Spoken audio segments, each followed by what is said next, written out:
I actually did quite well in life, in spite of my education. Oh, in spite of my education. I've heard this comment many times and my heart drops every single time. You see, I'm an educator, a primary school teaching principal, and I've just done what nobody else has ever done before. Together with my team, we've just reopened our school during a pandemic. Good evening, everyone. My name is Siobhan Keenan Fitzgerald. On August 21st this year, the world lost its leading light in the arena of education, and I shed a tear of sorrow and shock on hearing the news of the death of Sir Ken Robinson, one of my all-time heroes. Sir Ken shot to global and internet fame when he delivered what is now TED's most watched TED Talk of all time, How Schools Kill Creativity, in 2006. Since then, he has delivered many more TED Talks, which I've listened to over and over again. He's also authored some thought-provoking, enlightening, groundbreaking books, such as Creative Schools, Finding Your Element, and Out of Our Minds.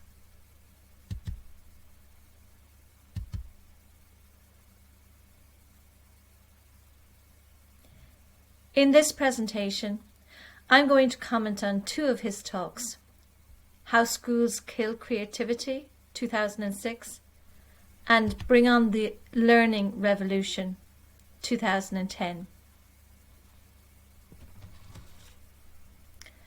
As Sir Ken somewhat humorously reminded us in 2006, we all have an interest in education. Our own and our loved ones' schooling is something that runs deep with us all. As we reopen schools, I believe here lies the greatest education opportunity of our generation, the opportunity to reflect, to redefine schooling. Pointing out the extraordinary depth and potential of human creativity, talents, and the capacity for innovation, Sir Ken reminds us in How Schools Kill Creativity of how very young children have an innate inclination to take risks. If they don't know, he says, they'll give it a go. But somewhere in the process of schooling, they lose this inclination. He quotes Picasso's assertion that all children are born artists, but the challenge is to remain an artist as we grow older. He makes the truly important point that creativity is as important as literacy, and we should treat it with the same status. In Bring on the Learning Revolution, Sir Ken compares human resources, people's natural talents, with the world's natural resources. Both, he says, are most often buried deep beneath the surface. As educators, we need to create the conditions and the culture in schools where these talents show themselves and are valued. He explains how human communities depend on a diversity of talents, not a singular conception of ability. And yet, education systems and schools all around the world, up until now, have all had a similar hierarchy of subjects, which looks something like maths and languages at the top, then the humanities, and then the arts. There is so much more in Sir Ken Robinson's talks that I plan to cover in future presentations. Sir Kenneth Robinson was a British author, speaker, and international advisor on education in the arts to government, non-profits, education and arts bodies. He shifted a mindset to reveal a new education paradigm. Wow, what a legacy. He's left us a legacy, handed over the proverbial baton. Will you take it up with me? As Sir Ken would say, the power is with the people. He has convinced educators across the world in his talks that what is needed is not to reform education, as many countries have tried to do. No, there is no point trying to reform what is already a broken and outdated model. No. Instead of reform, we need to transform education. And what if that time is now? Some people might say, we can't change the education system because it's always been that way. No, it hasn't.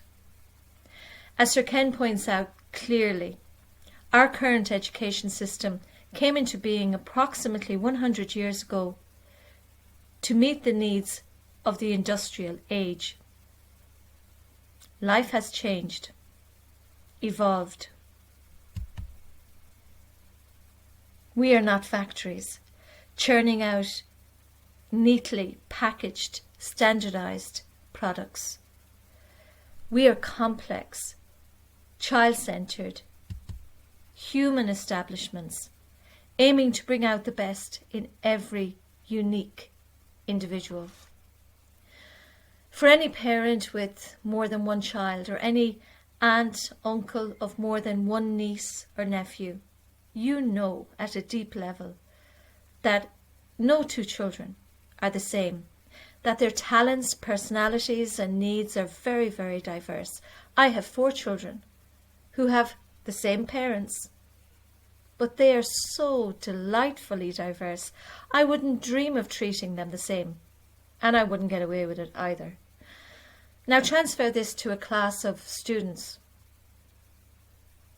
No amount of putting them in the same uniform, with the same books, providing them with the same carefully adult-chosen facts from a world, a vast world of information, will ever make them the same. No young person in the world completed standardized testing this year. Have they suffered because of that? Academically, mentally, emotionally, socially, physically, spiritually? What have we learned? COVID-19 has unwittingly accelerated an opportunity to seriously consider how we do schooling. Imagine a child from 2 generations in the future coming back to thank us for what we did today. What would they be thanking us for? What will our response be? Like most other educators I know, I've never wanted anything less than to make a difference for my students. Above all, I don't want my students to achieve in life in spite of their education. I want them to flourish because of it.